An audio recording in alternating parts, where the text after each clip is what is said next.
Okay, everyone. I think we're going to sort of regroup at this point. Would anyone like to share what they wrote? I know some of you have just joined, so that's tall order, but for those of you who've been on the call for a bit longer, would anyone like to share?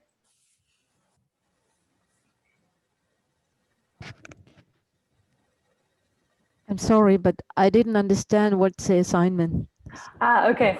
It was just to sort of get us working while we wait for everyone. But the prompt was write about a time you would have liked to go back and change something. Thank you. So just, you can jot it down and do the exercise later as sort of an inspiration point. But okay, I think now we've got enough critical mass that we can continue. And before we sort of go further, I know some of you might need to the call or soon, so I wanted to just take a moment for you, if you want to share. I don't know to what extent you all know each other, but if you want to share feedback with each other, if you're open to sharing work, then I would suggest that you drop your email into the chat so that you can get in touch with each other, if ever that's something that you want to do that you find interesting. So just keep that in mind, that as we progress, that you can also build something outside of this Zoom call later. Okay, so back to our poem. Let me pull that up once more. Okay, so Gulnaz, you had volunteered kindly to read. Can we hand it back over to you? Okay, thank you. How to lose things. The gift of losing things. One might begin by losing one's reading glasses, or 2 or 3 times a day, or one's favorite pen. The art of losing things. The thing to do is to begin by mislaying. Mostly, one begins by mislaying keys, reading glasses, fountain pens. These are almost too easy to be mentioned, and mislaying means that they usually turn up in the most obvious place, although when one is making progress, the places grow more unlikely. This is by a way of introduction. I really want to introduce myself. I'm such a fantastically good at losing things. I think everyone should profit from my experience. You may find it hard to believe, but I have actually lost. I mean lost, and forever. The whole houses. One, a very big one. A third house, also big, is at present, I think, mislaid. But maybe it's lost too. I won't know for sure for some time. I have lost one peninsula and one island. I have lost. It can never be, has never been found. A small sized town on what same island. I've lost smaller bits of geography, like and many smaller bits of geography or scanner. A splendid beach and a goose-sized bee. 2 whole cities, 2 of the world's biggest cities, 2 of the most beautiful, although that's beside the point. A piece of one continent and one entire continent, all gone, gone forever and ever. One might think this would have prepared me for losing one average sized, not especially exceptionally beautiful or dazzlingly intelligent person, except for blue eyes. Only the eyes were exceptionally beautiful, but it doesn't seem to have at all. The hands looked intelligent, the fine hands, a good piece of one continent and another continent, the whole damn thing. He who lose his life, etc., but he who lose his love, never, no, never, never, never again. Mm-hmm. Okay, thank you very much. Okay, so that was this first draft. Any comments, observations on what Gulnaz just read? Any reactions?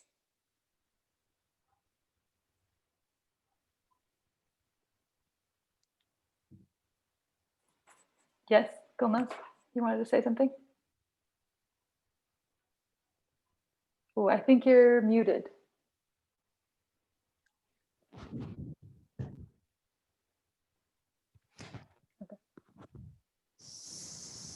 So it's some places the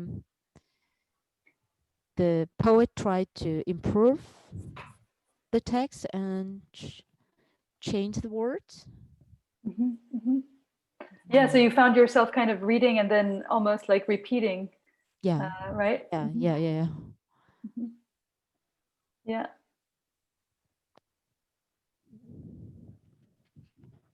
Any other comments on what we just read that you noticed? Maybe the author, he's writing about a loss, and maybe to enhance this feeling, he started from a house and ended up with a peninsula, like with a series, and that in order to show that how miserable can be, more or less like things we lost in our lives. Maybe like it's like an exaggeration. Maybe he used exaggeration to make us understand that most smaller laws are not so horrible than he has. Yeah. There's sort of this ladder happening where it starts small, like reading glasses, fountain pens, and then it becomes really big. Like how do you lose an entire town? How do you lose an entire peninsula, right?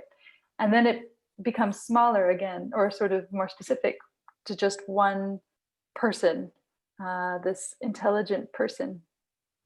And that's when we realized that maybe that's what this poem was all about, or where we were getting to from the beginning. It's not really about losing a pen or reading glasses or anything like that, but about grief and losing a person. Okay, so are you ready to see what this ended up being? So that was draft number 1, and then we have draft number 2 over here, which I'm not going to ask anyone to read because it's kind of illegible, but it's sort of from the archives. As you see here as well, Elizabeth Bishop is doing a lot of crossing out, so she's sort of rewriting as she writes. And then finally, this is the actual final poem. Would anyone like to venture reading this one? I can try. Yeah, thanks, Uljan. One art, Elizabeth Bishop. The art of losing isn't hard to master. So many things seem filled with the intent to be lost that their loss is no disaster. Lose something every day, except the fluster or lost door keys, the hour badly spent. The art of losing isn't hard to master. Then practice losing farther, losing faster, places and names and where it was you meant to travel. None of this will bring disaster. I lost my mother's watch, and look, my last, or next to last, of 3 loved houses went. The art of losing isn't hard to master. I lost 2 cities, lovely ones, and vaster. Some realms I owned, 2 rivers, a continent. I missed them, but it wasn't a disaster. Even losing you, the joking voice, a gesture I love. I shan't have light. It's evident. The art of losing's not too hard to master. So it may look like. Write it like disaster. Thank you.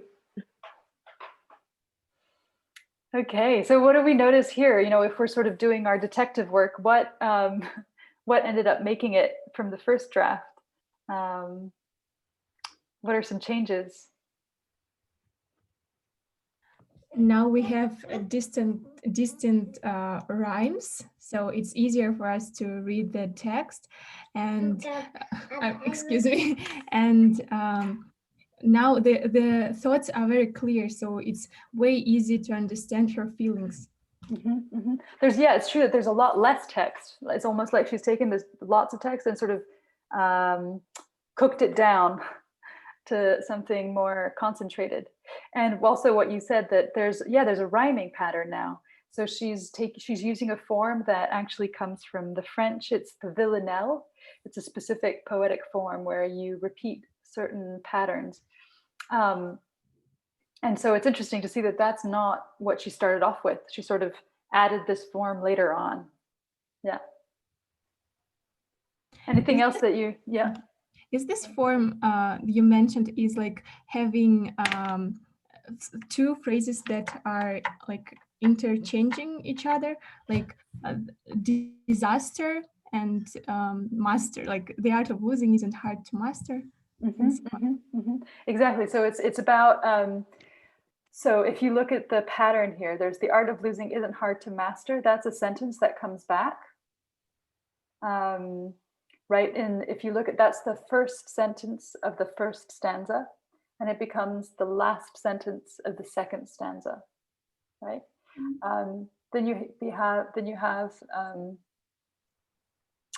I think she's sort of doing it slightly differently though, but it's a rhyming pattern. So does anyone want to analyze the rhyming pattern? If you're interested in that. Yeah, maybe in the first draft, she made her thoughts like she was thinking about it, and she made longer sentences, longer lines, I think, yeah.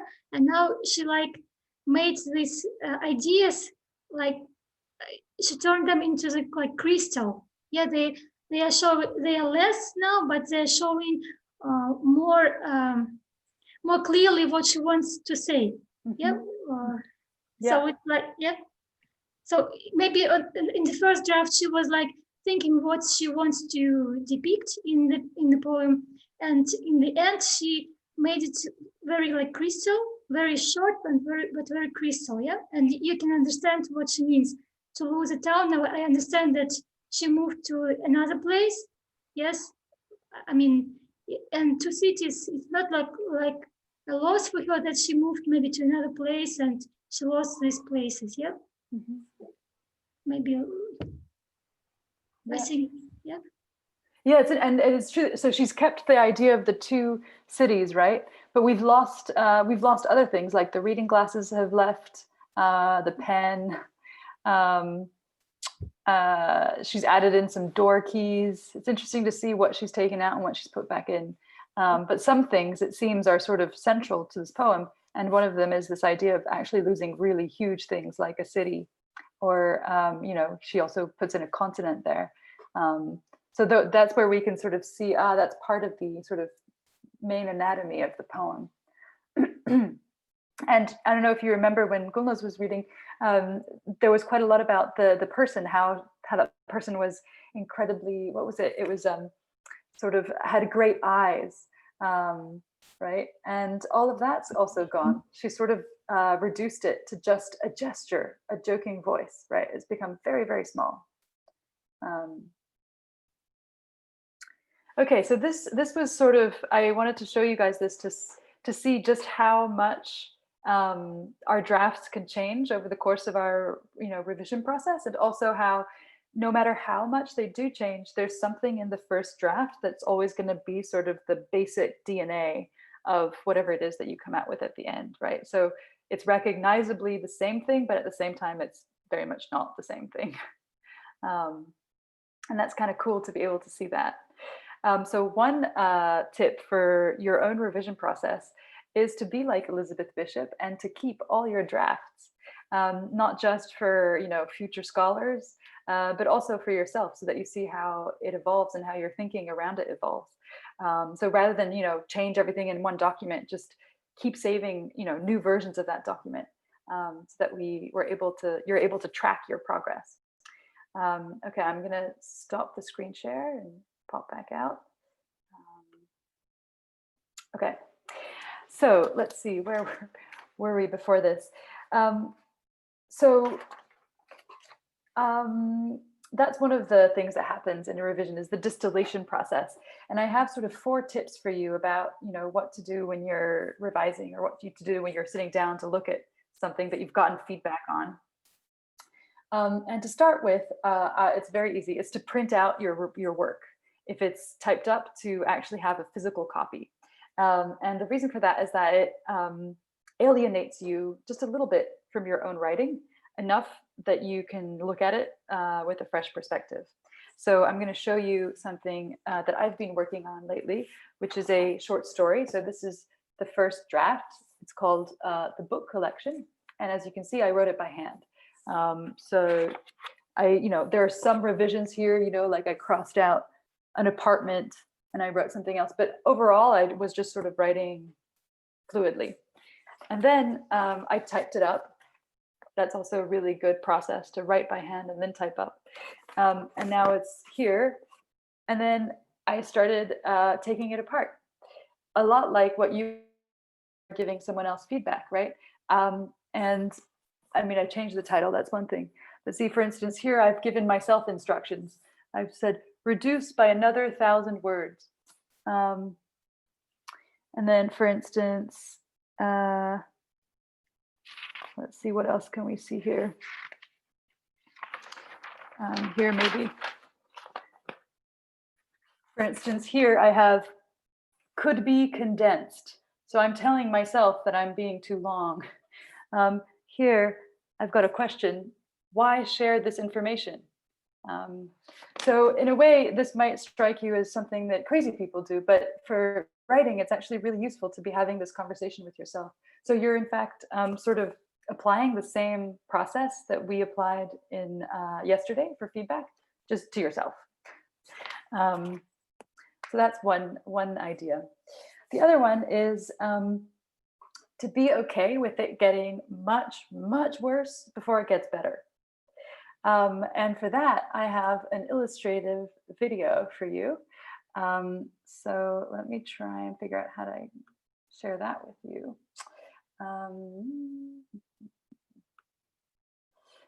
Let's see.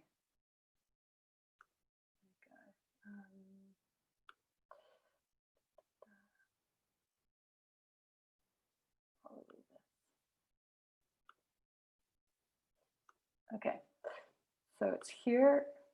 This is a famous comedian, German comedian called Loriot. It's a 3-minute movie. And the only thing you need to know is that at the end, the sentence he says is, he just says one sentence, and it's, the frame wasn't straight. Okay. Can you hear the sound? Oh. Let me try. Can you hear it now? Yes.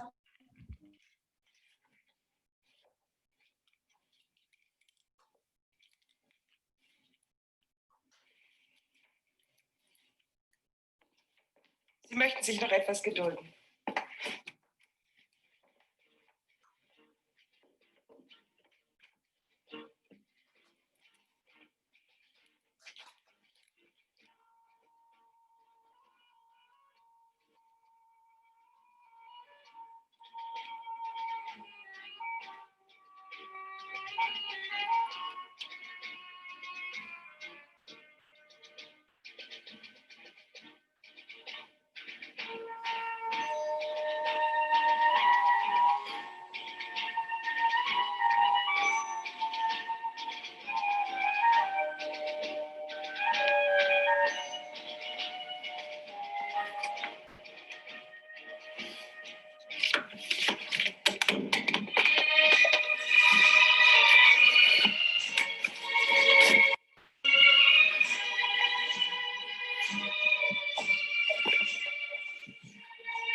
Die gnädige Frau kommt gleich. Das Bild hängt schief. Okay. So, let's see. So, okay. Was anyone familiar with that artist, that comedian? Dario? No. Okay. So for anyone who has tried to revise a novel or an entire book, this is a very familiar feeling. So I wanted to just sort of emphasize that, trust that you first, it's like you first have to make a big, big mess in order to then get better. Okay, and let's see, that's tip number 2. And tip number 3 is to try and visualize your story or your work in a different way. So to sort of, transform it into something visual. And I have a couple of examples of that. I'll show you, let's see, one example is for my novel. Let's see, where did that go? Yes, that one. So for my novel, I was having trouble with one of the manuscripts. And this is one way I was trying to understand how it's built. So for instance, this is a novel that is historical, and part of it is based in fact.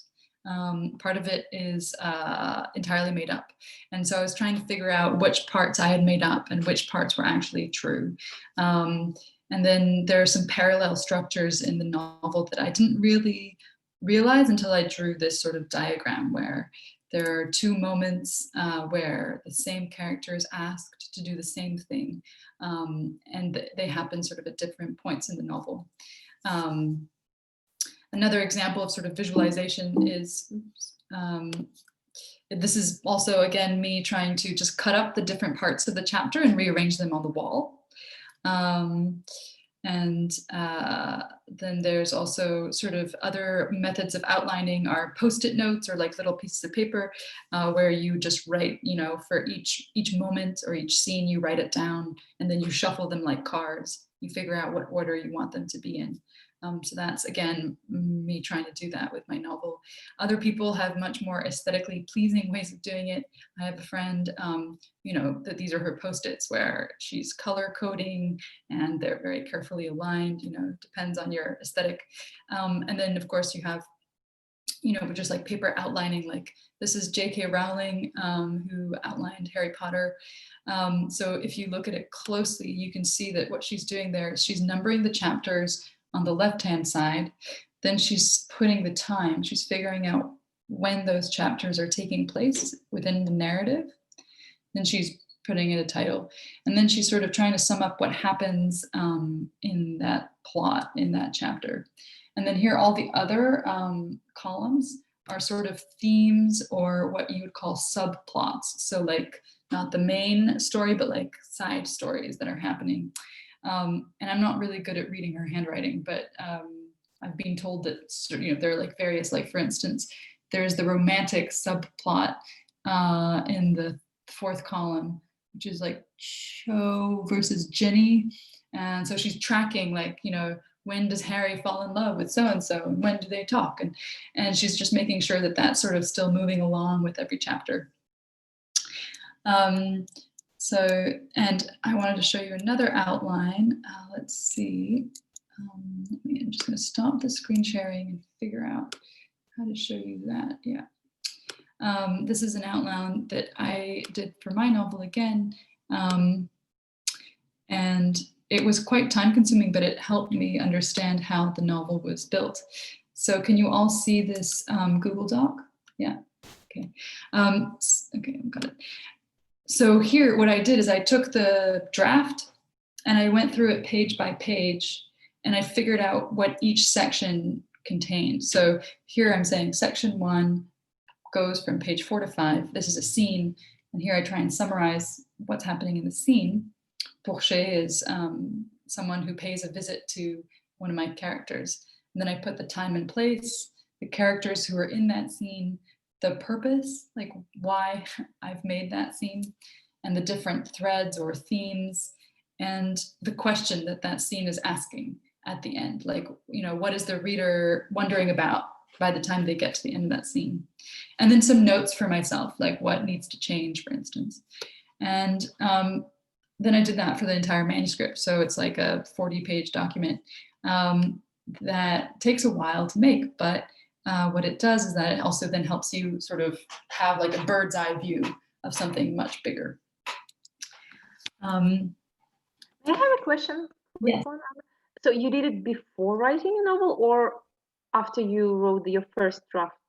Yeah, so this is sort of what Igrim was asking about on the first day. I did this after I'd written a first draft, just because I personally don't find it very inspiring to do this first, because then I feel like it's homework. But I just sort of wrote something completely unplanned and messy, and then started to try and figure out the structure. But I do know other people who are, might start with something like this a bit more. Thank you. And finally, once you think you're done with whatever it is that you've revised, I highly recommend reading it out loud. So the reason for that is that you'd be amazed by how quickly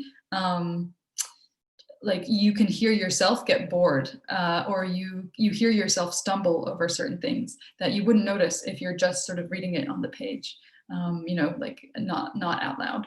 So it's a very good test to see where you're at with the draft. Okay, that's it for me for sort of general tips. Do you guys have any questions or comments so far? Do you want to share anything about your own sort of revision process and the challenges that you faced? I'm so sorry. I just want to say goodbye to you, Anna, to everyone. I have to leave. I'm sorry for another Zoom session. Thank you so much. It was a pleasure to be a part of this workshop. Goodbye.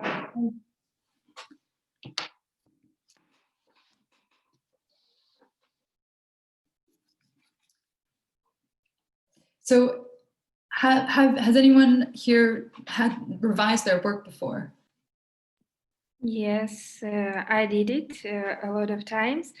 But when I wrote my first, work, I started writing everything what I have in my mind. I mean, so after that, it took me a lot of time. I mean, almost 2 years to revise it and to divide it to 2 books because what I have written. What I written was too much for one book. Yeah, so I made a revision almost, 10 times maybe. And it was really messy, like in your video. So now I start from making, something like that. Yeah. Post-it family, yeah.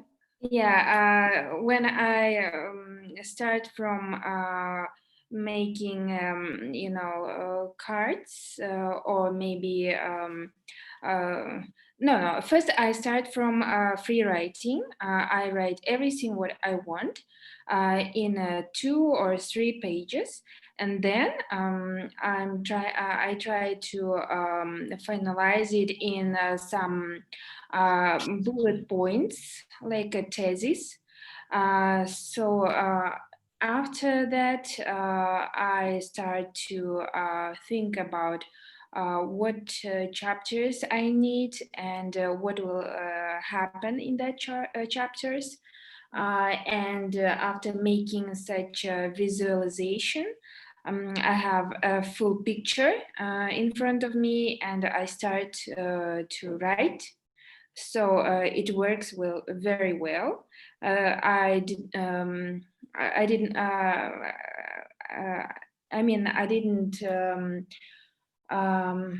spend much time for writing, for editing after that preparation. I mean, it is always good to make a homework first, then to write something what you want. Okay. Thanks, Saudi. Does anyone else have sort of challenges or want to share their process for when they're revising? You know, if you have like something that you do step by step. I just can share, like, when I was at school, I wrote different stories and they were like connected with a plot. And when I wanted to revise it, I realized that it's way harder for me to do it digitally. So it's better for me to write everything by like with my hands and like post it. How can I say? Stick it to the wall, for example, so you can see everything in one place, not searching and scrolling the pages of the document. Yeah, yeah. I think that's a very good point that, again, the word processor has revolutionized the way writers write, but it also constricts us to scrolling, which isn't very useful when you're trying to get like a general perspective on your work, for sure. And what you said also about printing it, it's true that, for instance, when I'm revising, what I will do is I go between printing a draft and then go back and change it and then print it again, mark it up and then go back and change it. So it's kind of like a choreography between me, the printer, and the computer, you know, if that makes sense. I'm just wondering how many like rounds of revising do you usually have when you work on big projects? Well, it depends. I mean, for instance, my collection of poems, I did, I think, 16 different drafts. But sometimes the difference between one draft of one poem and the other was like taking out a comma or putting the comma back in. And so I knew that I was done by the time that I was making changes to, I was like changing it back to something that I had already changed once. And that's when I knew that it was over. Like I had to let it go. For the novel I'm currently working on, it's in draft sort of 6. So I've sort of gone through the process of revising it 6 times. And to be honest, it's driving me crazy. So I've now put it into a box and it's now in my closet. And that's the other point I wanted to make, is that time for revisions is your best friend. Because I don't know if any of you have had this experience where you write something and then you put it away, and then you might not know what's wrong with it. You feel there is something wrong with it, but you don't know. You put it away for a couple of months and then you take it back out and you see it immediately what needs to be done, right? So in this case, it's kind of like writers are a bit like farmers, where you need that sort of rest time in order for things to just like work themselves out. Thank you for sharing. So any other questions or comments on this that you wanted to share with each other? Or I have some exercises that I thought we could do and sort of end on that. The other thing I also wanted to say was, and this is, so 2 more things about revisions. Well, actually 3. 1, when you receive feedback that you don't agree with, it's interesting to, I think it's important to take that into account. So, especially if you're in a group where you've just gotten like, 8 different perspectives on your work, you don't need to, and you really shouldn't be trying to please everyone, because there's no democratic writing process. The only thing that will happen is that you will water down whatever it is that you've written, and you won't like it either. So I just want you to be like ruthless with feedback that you don't agree with, because at the end of the day, the writer does sort of know best. The other thing I wanted to add is that it's very helpful to find a reader who is going to be the cheerleader of your work.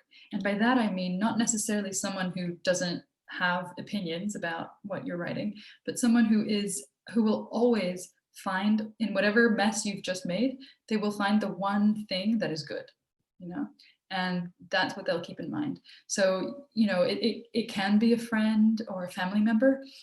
In my experience, often it doesn't end up being a friend or a family member, just because you have a different relationship with that person, and sometimes it can be quite hard on them and hard on you if you're also asking them to be your reader. And so I would like to encourage you to find someone like that, if you don't already have someone like that. Any thoughts on that? I see some of you nodding. Does that mean that you have readers in your lives? Yeah. Okay. Good. Okay. All right. Well, in that case, I think that was it from me. So what I was going to suggest we do is that you take your piece that you either sent me or that you had with you yesterday, and we should take like 5 minutes. I'm going to ask you to try and recreate that piece visually. Okay, so draw it, or outline it, or make it into a curve or something, and be as sort of crazy and creative as you want with this, because there's no rule. Okay.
One more minute.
Okay, so how are we doing? Do you need more time?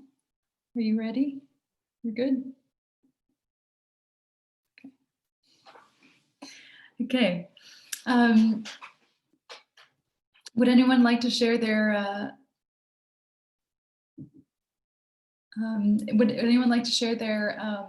their drawing? Yes, is that right?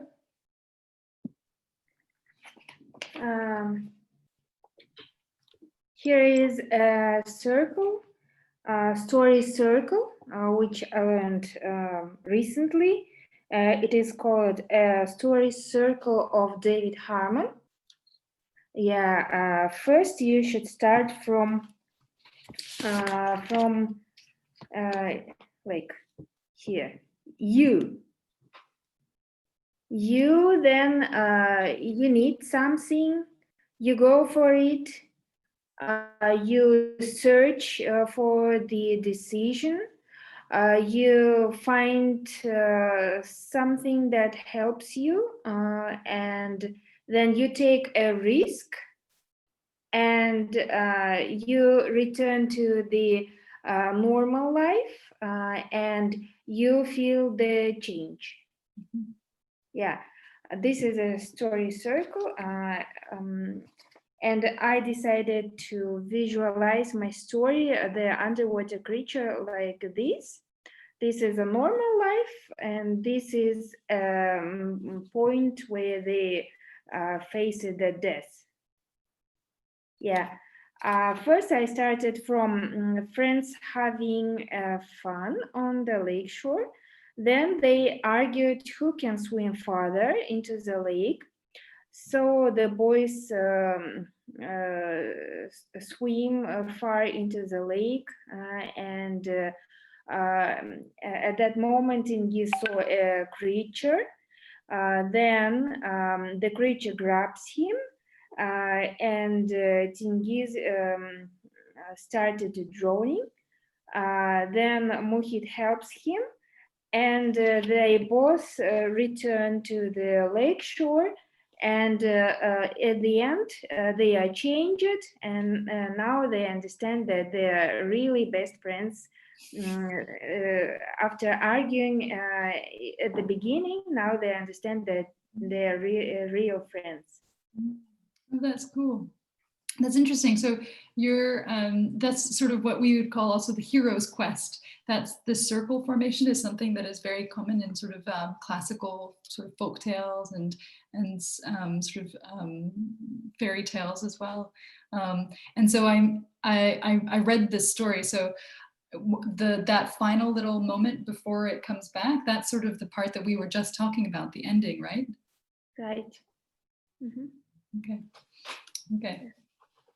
Great. Would anyone else like to show us their visual interpretation of their text?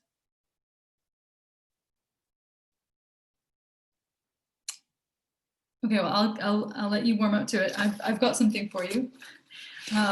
This is my drawing, which I think is pretty incomprehensible, but I'm going to read you the actual text, which comes from the prompt we were working on, which was write about a time you would have liked to go back and change something. And so this is just sort of what I wrote at the time, which was, had I known it was the last time I would be in the country, would I have acted differently? I want to think so, yes, that I could have done something to stuff more of the country into my mouth, into my pockets, into the seams of my clothes, underneath my fingernails. But the truth of it is there's nothing I could have done to bring the continents closer together, and to think about it now makes me feel the futility of it, the heavy weight in the chest, the sadness. Okay, and so I don't know if this is very obvious, but this is sort of the question I start off with, and then sort of the thinking. And then this is the hand in the pocket, the fingernails over here. And then this is this idea of nothing and sort of the continents being far from each other. And then the heaviness in the chest. There you go. So what doing this sort of made me see is that there's sort of a lot of physical images in here that actually are maybe more interesting than the sort of general question that I'm asking. Is sort of, I'm interested in how physically this feels. It was interesting for me to actually be able to draw it down. Has this inspired anyone else to share what they came up with? Yes? Zumrat? No? Okay. General inspiration. Okay. I can share, but I don't know if my internet is stable. Do you hear me well? Yes. Okay. Oh, just a second. So actually, I don't know, is it readable? So it's just a sketch. I was writing about like nostalgic feelings about my garden in my at home. I really like my garden, and I was writing about how I miss the summer garden when I woke up early in the morning, and first I walk on the green grass, and it's like number one here, and feel the dew, morning dew, and walk barefoot on this grass. Then I move to the roses and feel this floral scents, and I notice how the sunlight is lying on the petals. And then I moved to like an apple tree, and I'm really glad that it finally gives me some fruits after 8 years or so without anything. And then I just go for my favorite bench and read some book and drink some tea. So it's like a process here, how I start and how I finish it. Mm-hmm. Thanks. Cool. And Miriam, is this also what you drew a map of on our first day? Yes. Okay. But it's another picture, but okay. Yeah, it's the same thing. Okay, gotcha. Okay. Would anyone else like to share? Hi, I would like to share. I'm sorry I wasn't able to be yesterday because of the internet. So my picture is it's simply Earth, because and the story is about me feeling like Earth, and because I feel like Earth having different times now because of the ecology, and it's kind of so lonely in the space if you think about it. And so yeah, I kind of feel like Earth sometimes. And then it's the road, and it's at the same time it's like a moon road, and it's Earth finding her way. And all right. That's all. Cool. Well, I'm excited to see the text that's linked to. Then, if you, yeah. Thanks. Okay. So now what I thought we could do is, we have a little time left. I don't know what your schedules are like, but I was going to continue sort of 10 minutes beyond the hour, so that we have time for this. I thought we could, I'd like you to choose sort of a paragraph from your whatever text that you're working on and sort of bring it up on your laptop. And just to illustrate this exercise, I'm going to do another screen share and come back to the PowerPoint. Okay, so I wanted to do an exercise on the difference on sort of experimenting with styles, because sometimes it can be interesting to sort of rewrite what you wrote in a very different style. Just sort of as an experiment. So this is the first couple of sentences from Ursula Le Guin's short story called The Wife's Story. Would anyone like to read just sort of, yeah, up until we mean bone? Any volunteers? I can do it. Okay. He was a good husband, a good father. I don't understand it. I don't believe in it. I don't believe in that it happened. I saw it happen, but it isn't true. It can't be. He was always gentle. If you'd have seen him playing with the children, anybody who saw him with the children would have known that there wasn't any bad in him, not one mean bone. Great, thank you, Miriam. So, okay, what do you notice about this style? About these, the way these sentences work? Does anyone have any observations? Yeah. Very simple and short sentences. Mm-hmm. Yeah. Yes. Yeah. So very, quite sort of punchy. Yeah. Yeah. Great. And so there are now, very cool. And there are a lot of like negative, like nots, don't, can't, and so on. But that's an interesting way to think about it, like knots. I like that. Yeah. Yeah. So now, as a contrast, I'm going to show you a different story by Tatiana Tolstaya called Oakerville River. Would anyone like to try and read the first couple of sentences of this one?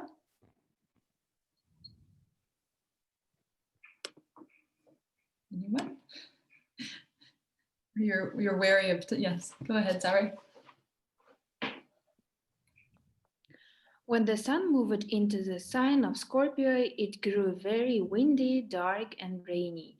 The wet, streaming city, banging wind against the glass outside, the defenseless, uncurtained bachelor's window with processed cheese cooling between the panes of the sill, seemed to be Peter's evil plan.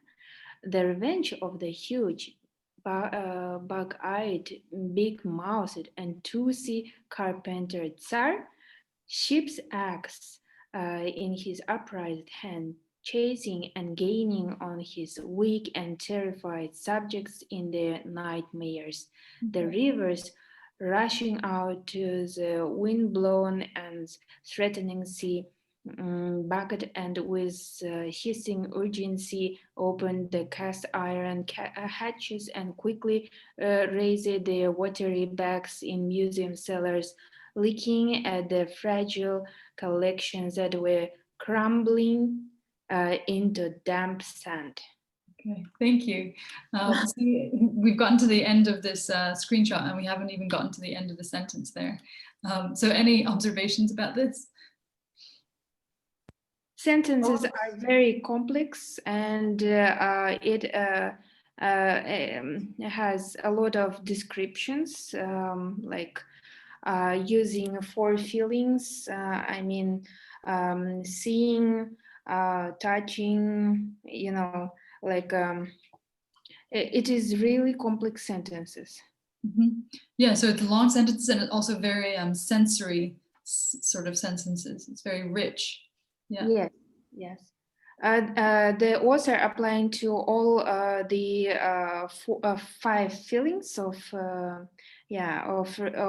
reader, so we can understand where and what is happening right now. Yeah. Anyone else have a comment on this, or sort of the contrast between this and what we just read? The second one looks very, very familiar because almost all Russian lit is written like this. So, and it was a torture to read that in the high school. Interesting. So is that, so you, it's a lot of Russian sort of modern literature sort of in this very rich. Not modern, but classic. Almost all the classics they wrote in this way. And when you are 15 and 16, it's just killing you and takes your brains out of your head. Okay. So we know where which sort of side on the debate you'll be falling on. Yeah. So yeah, I mean, I this is the style that, you know, in you would refer to as sort of maximalist, in the sense that she's sort of maximizing her sentences. She's decided to pile on as many, I mean, not as many adjectives as possible, but a lot of adjectives and a lot of details. So, you know, this in contrast to Ursula Le Guin, you would call her a minimalist, where she's sort of stripping out anything that seems sort of unnecessary or extra in her sentences. So now I'd like you to take a look at, I'm going to sort of end the screen share, and I'd like you to take a look at your own paragraph and your own sentences and figure out which camp you're in, you know, which one you're sort of more leaning towards. And then I'd like you to, once you've sort of figured out where your natural tendencies go, I'd like you to go in the opposite direction and take that sentence and either maximize it so that it's 3 times longer, or break it down and really strip out stuff so that it's 3 times shorter. Okay, so we're going to take sort of the next 7 minutes. Gulnaz, I see you going like this. Is it because it's terrifying? No, okay. Okay.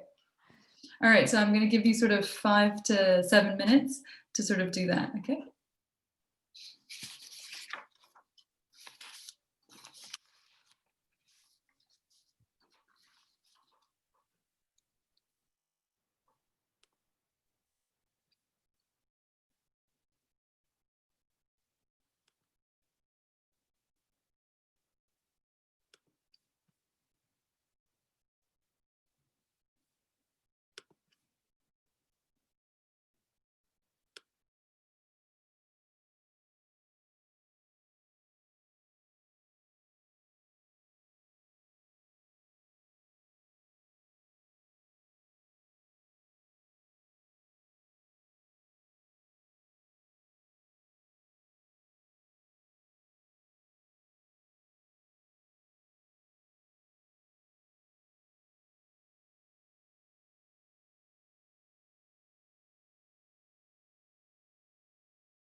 Okay.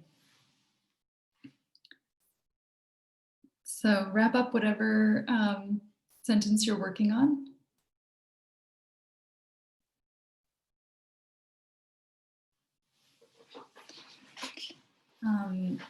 And I'd love to hear from some of you to see how that experience was. If you'd like to read out the actual, paragraph that you just wrote, that would be great. Or also just tell us sort of what you noticed as you were doing this exercise.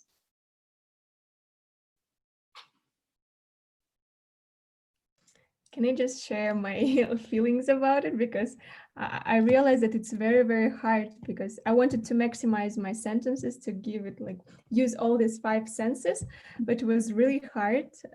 First of all, because my vocabulary does not allow me to use everything I want.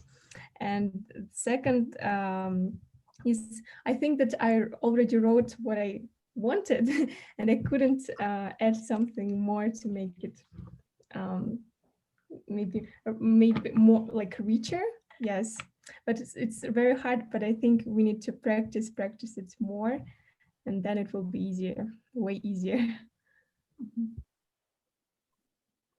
Thanks, Miriam. Anyone else want to? Yes, Zare, and then into Zaria. I have a very complex sentences. I don't know why, but I like complex sentences. So I tried to minimize it, and during making this exercise, I understood that shorter sentences is much better. Because when people is reading, they want something maybe that it will be a little easier to understand. Yeah.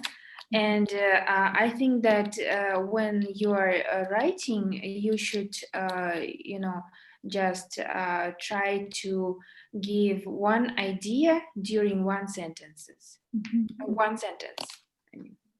If you try to make to give several ideas in one sentence, then it will not be maybe readable or understandable. So You might be you're asking sort of a lot from your readers, right? And sometimes it's nice to give them a little bit of a rest as well. Right. Yeah. Thanks, Sarah. Yeah. Intizar, you wanted to say something? Yes. Oh, yeah, thanks. While I was doing it, I realized that I was trying to be someone I'm not. It's actually so strange, but I was feeling like I'm turning into another person, and the person who always talks so much, and all of this, it's nonsense because it just talks and talks, and I realized I won't be friends with that person. That was my feelings.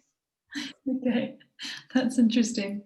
Yeah, I mean, and this is actually a useful tool if you're writing fiction and you're trying to get into the voice of other characters. You can force yourself to write in a style that you wouldn't normally write in, even if you wouldn't be friends with that person, just to see, what comes out, and you end up, inhabiting this other character a little bit. Yeah. All right. Anyone else want to share their maximizing or minimizing experience? Yes, I heard. Yeah, actually, I used to be a very, very detailed and wordy author. And it took me some time to get to the point where I am right now with this rather short sentences. So it was like a throwback to me. But it was fun. At some point, I caught myself on thoughts that, you see, yeah, I didn't thought, but I caught myself thinking that it can be useful, and it allows to imagine the atmosphere much better for me as well. Yeah. So it's helpful in this way. Yeah. So for the minimalists among us, it's helpful to do this exercise because it forces you to slow down and maybe imagine things in a more textured way. you know, and you have to invent new stuff just to fill that sentence. And for the maximalist among us, it's helpful because sometimes you need these shorter sentences to actually move the action forward and like bring energy, you know, to sort of, yeah, energize the text. And so it's helpful to force yourself to do that if that's not your, you know, natural tendency. Right, I heard about this. When you write with short sentences, you like your story become more dynamic, and something happened very fast. So so when you read in short sentences, so you feel like time is passing very quickly. But when you are like reading long sentences, complex sentences, you understand that nothing is happened, like there is no action. You are just looking around yourself, yeah, and watching what is happened around you. So this is really makes sense, right? I think, you know, my perspective on this is that I would argue that the best writing actually combines these two, right? So you don't have, you know, something that's only like 2-word sentences, because that also gets old after a while. So the key here is variation, and to vary it whenever you want, like you feel like it's going to be useful to whatever it is that you're trying to do, you know. So it's good to have both of these tools available to you. So I'm going to leave you with a questionnaire that I think I have everyone's emails, but if I don't, then please drop them into the chat and I'll, you know, send you this questionnaire by email. But I just wanted to share it with you now so that you have an idea. This is a questionnaire that my mentor, Margot Lipsy, sort of gave me and her other students, and that I want to share with you here. And it's the point of the questionnaire is to help you become the best reader and editor of your own work. So it requires you to do a little bit of investigative work on your own writing. So for instance, the first question here is, what is your favorite part of speech? And I encourage you to do this exercise in the language that you write most in. So not necessarily in English, but whatever language you happen to, you know, really have a working relationship with. So that requires you to like go through your own drafts and look at, oh, do I really feel strongly about verbs? Do I feel strongly about adverbs? Similarly, what is a word that appears surprisingly frequently in your writing? This is something that anyone who's done some revision of a longer work will notice, that we, for instance, one word that I have decided to completely eradicate from my vocabulary is usually. For some reason, usually is always coming up. And so the third question, I think, may not make sense for non-English, if you're not working in English. But as you go down through this page, you'll see there are sort of more and more sort of detailed questions about the kind of sentences you make. For instance, how long is your average sentence? This would require you to, you know, look at a couple of pages and actually count the number of words and then calculate an average. So I highly recommend that you sort of try this out. And it will help you sort of get sort of this perspective on your own writing that might be helpful for revising. Okay, so now I'm going to stop that screen share. Do you have any questions about this? No. Okay, so I'll send it to you once we're off of Zoom. Okay, so that wraps up our time together over these last 3 days. I wanted to say thank you very much for participating. It was a pleasure to sort of meet you all virtually. And I wanted to open the floor to any questions if you have anything that, you know, you've been keeping up until now that you want to ask.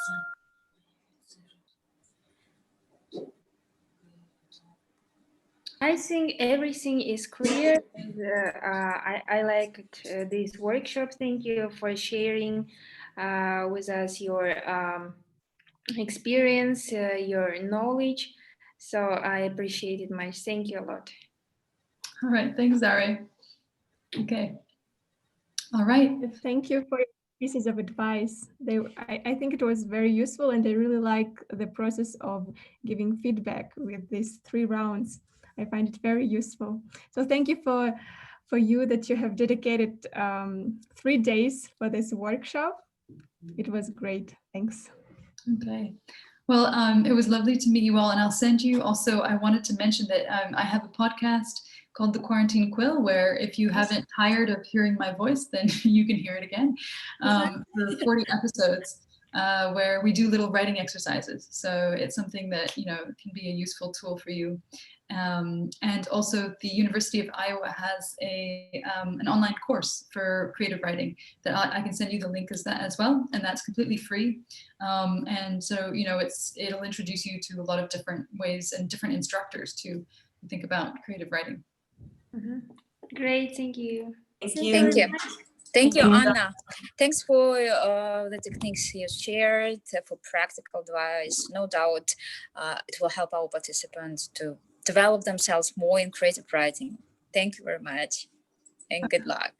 Thanks. Thank you, Anna. Thank you, everybody. Thank you all. Great Thank participants. Thank you for following all 3 days. All right then. Thank you. Bye. Bye-bye. Bye-bye, Anna. Bye, Camila. Bye-bye.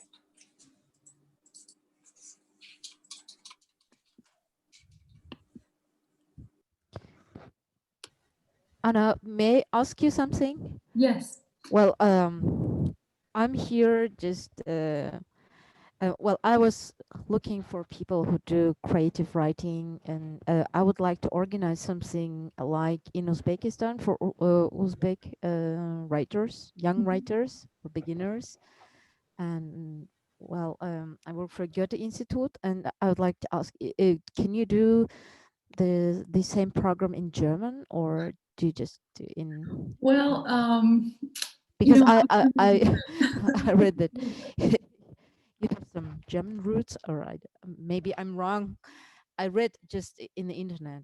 yes, no, it's you know, I've never taught a workshop in German, so I do speak German, and I have worked in German before, but that would be like a whole new challenge for me to figure out how to do that in German. But I do know writers who are writing in German that I could recommend if you're looking for people who are like native speakers. I'd be really interested in that. Yeah. Okay. Yeah, Okay. thank you. I'll think of a couple of people and send you their names. Great. Thank Okay. you so much. It was a great pleasure.